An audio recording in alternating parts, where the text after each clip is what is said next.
he gets the word from the Lord, from the prophet, and then he goes to this place. Now, what was so significant about this particular location?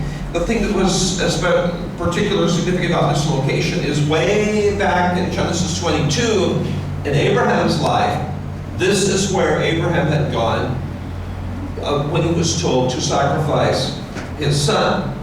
Now, as you know, Abraham didn't really have to sacrifice his son. It was a test on him to see if he was willing to give up the most valuable thing he had, his son, to God. And the writer of Hebrews says that the way Abraham thought was this way.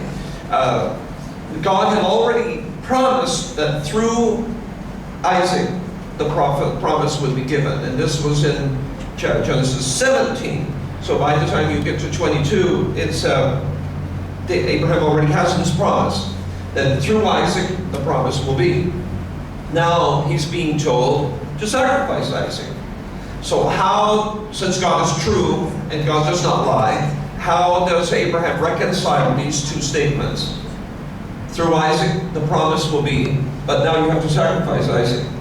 So the writer of Hebrews says that Abraham reconciled this by saying, God, since he is capable of everything, therefore he's capable of raising the dead.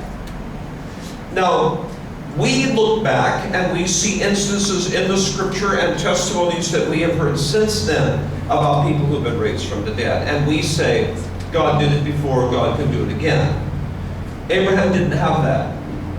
Abraham lived before those examples. And Abraham, without having a previous example that he could look back to, simply reasoned that because God is all-powerful, God can do this because this is included under the umbrella of God can do everything, therefore God can do this. Right. Okay? So Abraham went there willing to sacrifice his most beloved, and God did not make it easy for him.